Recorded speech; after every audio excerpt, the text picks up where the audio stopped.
export of your rice. There is an interest to export beef, meat into Malaysia. We will facilitate this, of course. And as I said, and since you have assured there is a competitive price, we'll certainly do what is necessary. Even you mentioned up to $200 million worth. It's a bit very kind. You know, this brother of mine, I received him at the hotel last night. And of course, because the brother, he not only politely suggests diplomatically, but he also harassed. But I think in a good way. So I certainly welcome that, discuss with my team, and we will certainly do that. But he has also encouraged us to establish better collaboration in terms of STEM, ICT, innovation, TVET, digital, E&E, semiconductor. And I think these are new areas. And you know, Pakistan is among the Muslim countries who were clearly far ahead initially in these fields, and therefore that potential is still there. Now that we have secured stability in the country, and we certainly would welcome further collaboration. Now, on the regional and international issues, we did discuss on issues hoping to establish peace in the Pakistan-India subcontinent, which is important for us in the region, and our joint efforts and collaboration in terms of counter-terrorism. I'm of course extremely appreciative of your stance, and latest I heard in Doha on the Palestinian and Gaza issue. We jointly said that this common exhortation and declaration without some concrete proposal to end this misery to the millions of people in Gaza and Palestine. We jointly, of course, look favorably at the 20-point peace initiative by President Donald Trump. Although Malaysia do express some concerns, but at least on the point of cessation of hostilities, stop the insane bombings and killings by the Zionist Israeli regime on the Gaza in particular. That at least is a clear position taken by Arab countries, Muslim countries, and most of the countries in the world now, and with the support and commitment by the United States, inshallah, we will achieve peace. At the same time, access to humanitarian assistance is imminent because people, I can't really imagine, as you have said, Prime Minister Shehbaz, that in 2025, after enduring so much hardship, you can still find people, women and babies being bombed and killed. And this is just totally insane as far as I'm concerned. But inshallah, we are on the right footage, and our joint position in supporting this peace initiative would probably further help this desire to achieve durable peace. And thank you again for all these honors, the doctorate you gave, and translation of Madani script into Urdu language. I hope is your translation, so I can comment whether the standard of Urdu is good. I believe it is. I'm sure you get the best translations of Urdu, as we have done so for some of the great works of Allama Muhammad Iqbal, Asar al-Khudi, and Javid Nama, and the most recent, of course, the reconstruction of religious thought in Islam, which I think is one of these great scholarly contribution in this age with the latest annotations And at the same time, I've also suggested that the great documentary on Allama Muhammad Iqbal, produced by, I think, Akbar Ahmad, will be shown so that people understand not only the greatness of Qaid al-Azam, Ali Jinnah, but also the ideas and the vision for the foundation of Pakistan. This I'm talking about the documentary of Ali Jinnah. So thank you again and welcome to your second home. Thank you, Prime Minister. May I now invite the Honorable Prime Minister of Pakistan to deliver his statement. Bismillah ar-Rahman ar-Rahim. Excellency, my very dear brother, Prime Minister Dato Sri Anwar Ibrahim, Honorable Ministers from Malaysia and Pakistan, government officials, distinguished members, and our brothers and sisters, Assalamu alaikum. Dear brother, let me at the outset once again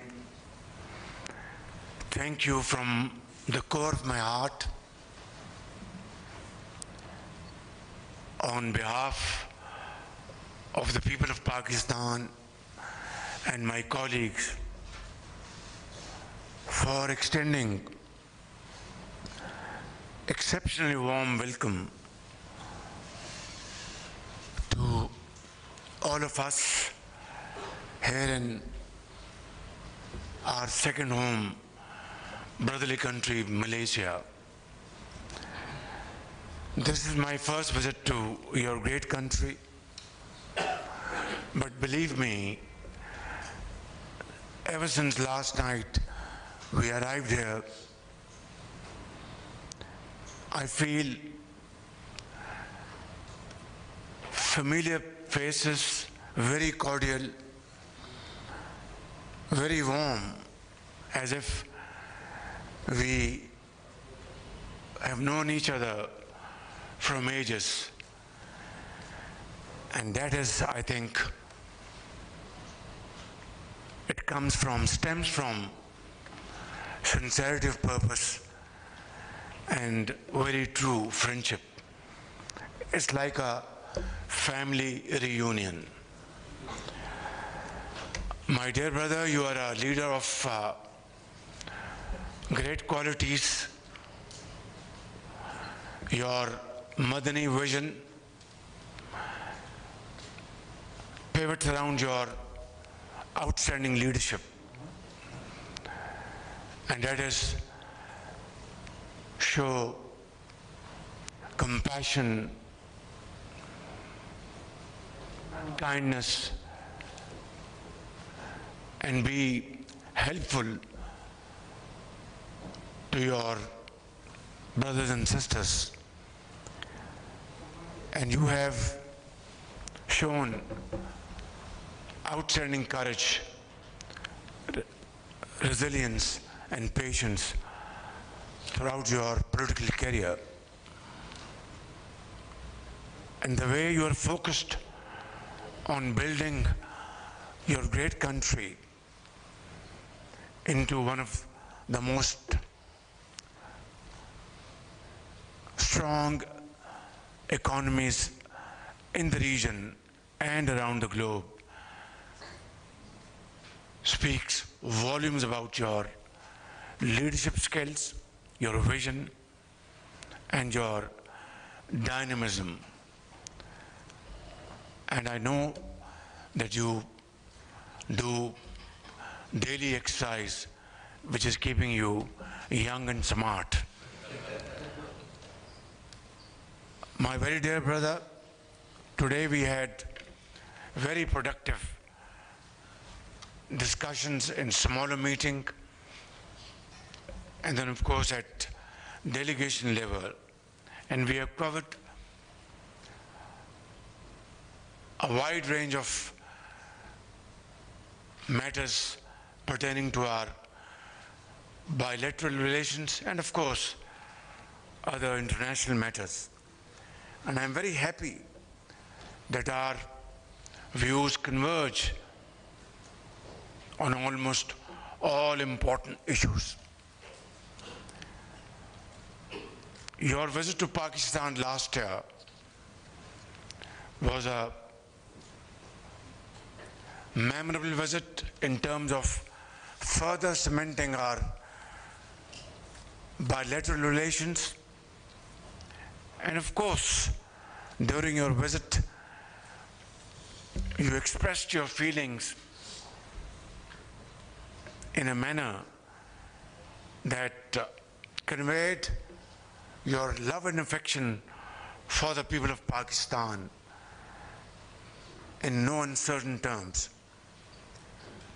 Of course, you're not a stranger to Pakistan. You have been there many times. You have had your education over there. You know the city of Karachi very well, Lahore and other places, Shalimar Garden. And your Urdu is, mashallah, still very vibrant. I have to learn a few words in Malay language so that at least I can tell my friends that he knows Urdu very well. And I've also started learning Malay language. And in that you can my teacher as well. Excellency, today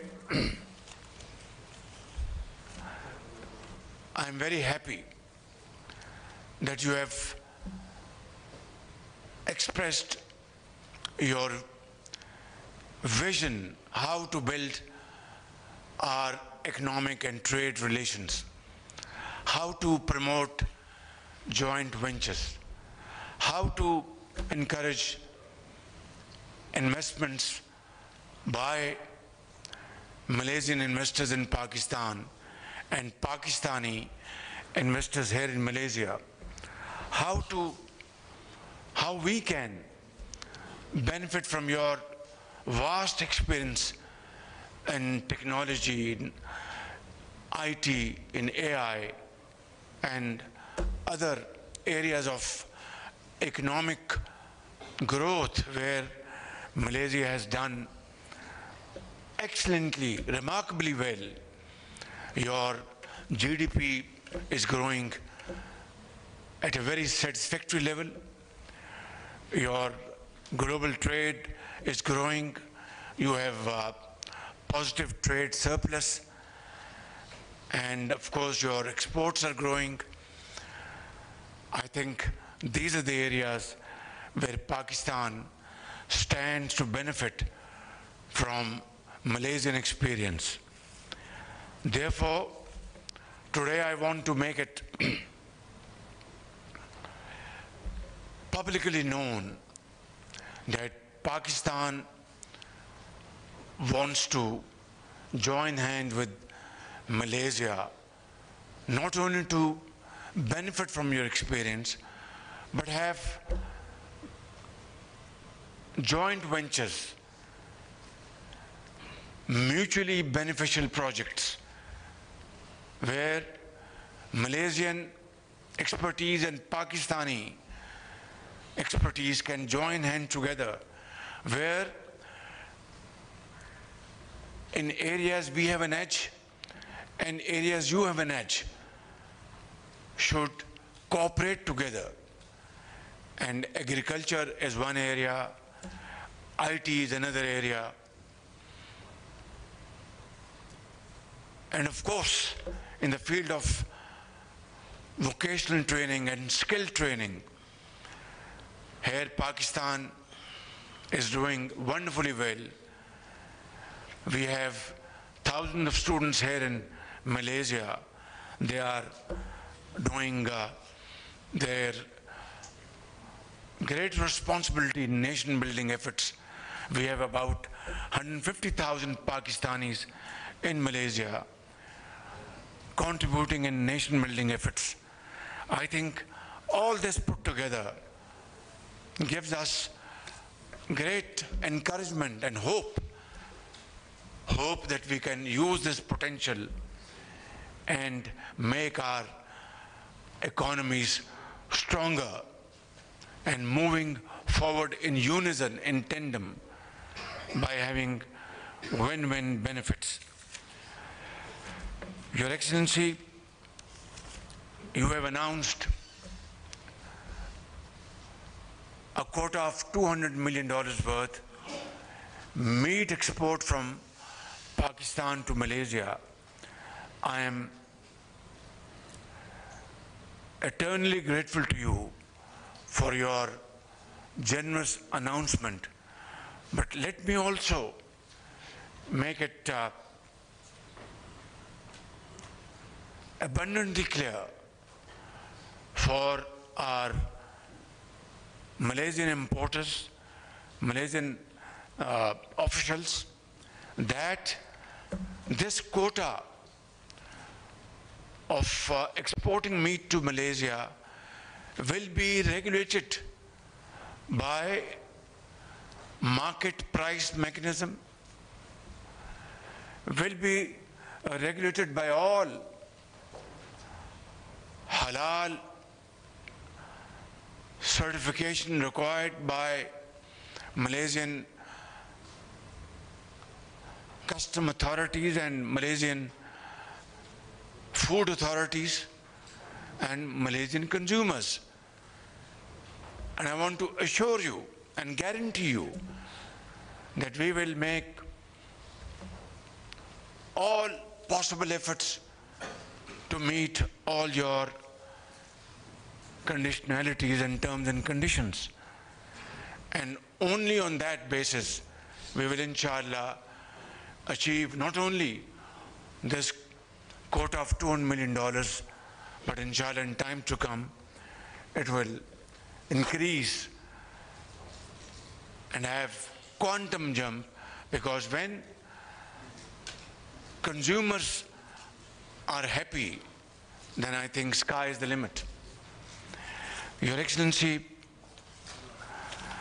I would like to come to a very important point. Just a while ago, we have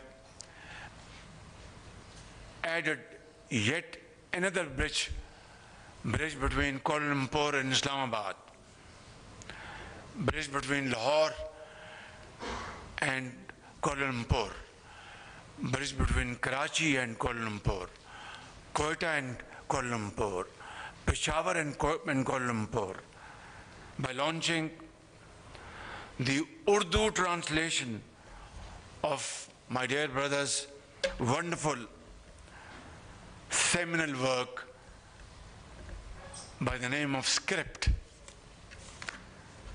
Script is a guiding framework. His Madani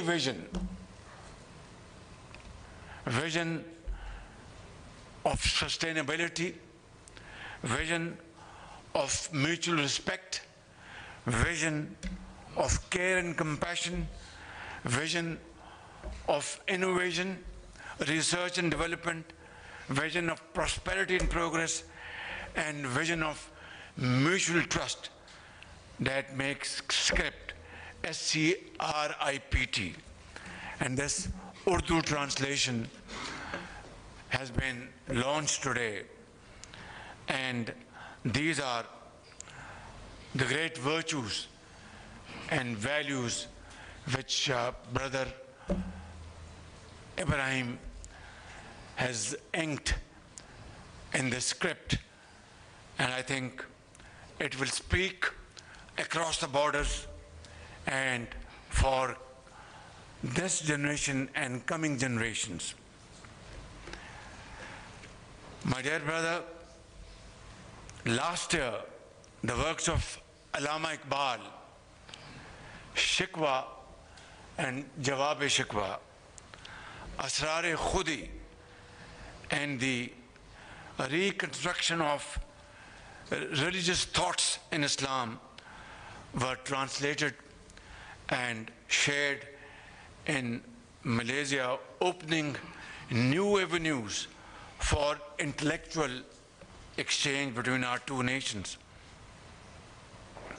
Among these, Asrar-e Khudi, the secrets of the self, lays down Allama Iqbal's foundational philosophy that the strength of a nation and the destiny of its people lie in the awakening of oneself, of itself. Allama Iqbal later encapsulated this very message in his immortal lines, and I'd like to translate for your kind consideration, understanding and consumption. Read the Urdu first. Yes, I will read. You will understand Urdu, I know that. Allama Iqbal says, ladies and gentlemen, my brothers and sisters, khudi ko kar buland itna, khudi ko kar buland itna, कि हर तकदीर से पहले खुदा बंदे से खुद पूछे बता तेरी रजा क्या है.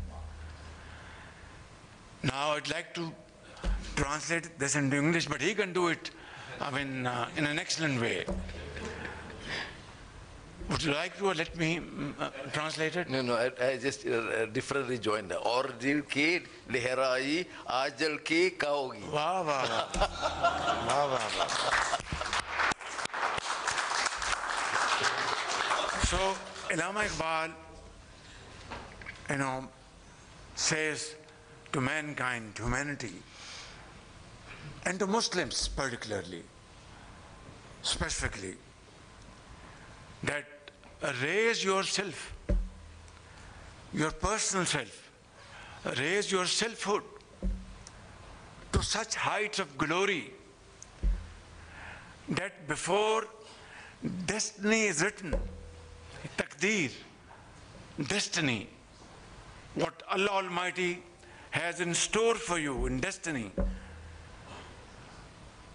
through your hard work, honesty of purpose, untiring efforts, innovation, which he has said in his script, research and development, your vision, your honesty of purpose, your compassion, your kind-heartedness, generosity, innovation, you should do all this so that, and this is called khudi. Not khudi is also in a way translated ego, not ego. That you have to personify yourself with all these virtues. What Allah subhanahu wa ta'ala has ordained in Quran Kareem. And our last prophet, peace be upon him, his golden statements, uswa hasna, that you have to be a person, a human being, a Muslim with all these virtues. Khudi ko kar buland itna कि हर तकदीर से पहले raise yourself, your own self to such an height through these interventions, not through arrogance, not through ego, through untiring efforts, selfless efforts, sacrifice, blood and sweat, to a level God will himself ask you, O human being, O Muslim, what is your desire? This is the height of glory, apex of glory, touching heights of glory. So, khudi ko kar buland itna कि हर तकदीर से पहले खुदा बंदे से खुद पूछे बता तेरी रजा क्या है. So I think this is what is context of Iqbal's philosophy for self-realization, for self-discovery. And this is what you have done here in Malaysia. What a sprawling country of Malaysian brothers and sisters, hard work, untiring efforts, innovation, research, honesty of purpose, compassion, kind-heartedness, generosity, his great leadership, and his vision. This is how nations are built. And this is what Iqbal says in this wonderful stanza. So, ladies and gentlemen,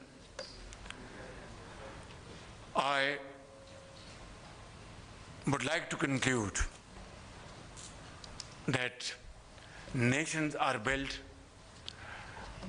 not through magic wand, through hard work, and hard work, untiring efforts, unwavering commitment.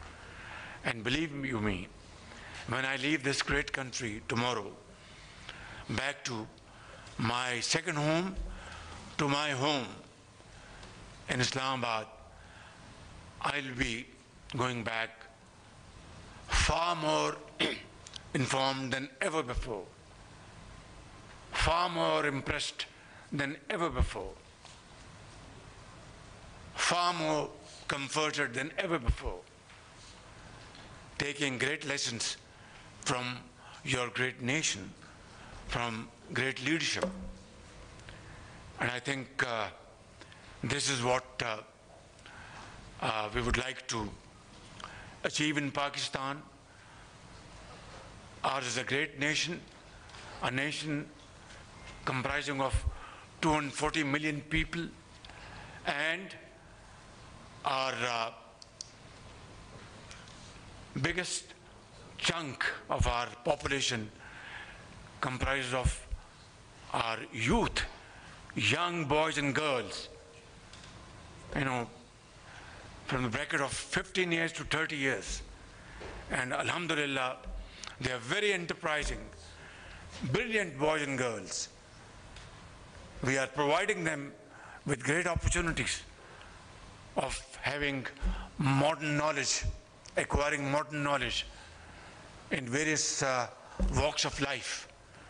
If we can really dedicate ourselves to inject modern technology, in their souls, they will be great hands, great builders of Pakistan. I have no doubt about it. So, my very dear brother, we are meeting again a great businessman from Malaysia and Pakistan this afternoon. I will conclude my humble submissions that we will together address this event this afternoon. And I pray to Allah Almighty that this great country, Malaysia, may continue, climbing their journey of progress and prosperity the way you are already doing. And Pakistan, inshallah, will have this great partnership with you, with your country, to achieve our aims and goals of progress and prosperity in times to come, one day soon, through untiring efforts and walking exactly on the lines of Allama Muhammad Iqbal and our founding father, Qaid-e-Azam, Muhammad al-Jinnah. I think Pakistan has infinite blessings of Allah Almighty like you, mineral resources, natural resources, water, sea, mountains, fertile land, great brains. I think we should add one thing more, and this will complete the story: the will to do. Thank you very much, Pakistan, Malaysia. जिंदाबाद। Thank you, Honorable Prime Minister. वज़ीर-ए-आज़म पाकिस्तान और वज़ीर-ए-आज़म Malaysia Anwar Ibrahim की मुश्तरका press statement press conference जारी है। वज़ीर-ए-आज़म पाकिस्तान मोहम्मद शहबाज शरीफ Malaysia में मौजूद हैं सरकारी दौरे पर। उन्होंने कहा कि वक्त के साथ दोनों ममालिक के ताल्लुकात मुस्तहकम हुए हैं। वज़ीर-ए-आज़म मलेशिया के बयानात की बात कर रहे हैं। मलेशिया के वज़ीर-ए-आज़म अनवर इब्राहीम ने कहा कि हमारे खित्ते में इस्तेहकाम के लिए पाक भारत अमन अहम है। दहशतगर्दी पर काबू पाने के लिए हर मुमकिन ताउन करेंगे। और साथ ही फिर उसके बाद वज़ीर-ए-आज़म पाकिस्तान मोहम्मद शहबाज शरीफ ने जवाबी स्टेटमेंट दिया, जिसमें उन्होंने पाकिस्तान के अवाम की तरफ से मलेशिया की तरफ से वालेहाना इस्तकबाल जो प्राइम मिनिस्टर का किया गया है, उनके वक्त का किया गया है, उस पर शुक्रिया अदा किया दिल से। उन्होंने कहा कि मलेशिया हमारा दूसरा घर है। मलेशिया को तरक्की याफ्ता बनाने में अनवर इब्राहीम का किरदार अहम है। पाकिस्तान और मलेशिया के दरमियान बेहतरीन ताल्लुकात पाए जाते हैं। वो मनाज़िर हैं जहाँ इस्तकबाल किया गया और डेफिनेटली वो अंग्रेज़ी में एक मुहावरा होता है pulling out all the stops. बहुत ही बेहतरीन इस्तकबाल, गार्ड ऑफ ऑनर और बेसिकली अपने एक्शन से ये दिखाना कि पाकिस्तान कितना इम्पोर्टेंट एक और अहम दोस्त है मलेशिया का। अच्छा जी, इससे पहले जी हम बारे में we'll keep you posted Geo News पे आपको अपडेट्स मिलती रहेंगी। हाँ, लेकिन इससे पहले हम बात कर रहे थे पाकिस्तान इंडिया विमेंस क्रिकेटर्स का मैच जो पाकिस्तान एक्चुअली हार गया, लेकिन उसमें कुछ बड़ी कंट्रोवर्शियल चीज़ें भी हुई। एक तो आपको पता ही है आजकल एक नया ट्रेंड जो इंडिया ने स्टार्ट किया वो हाथ ना मिलाने वाला, that continued, not that we care about it any more. अब आपने नहीं करना तो ना करें, लेकिन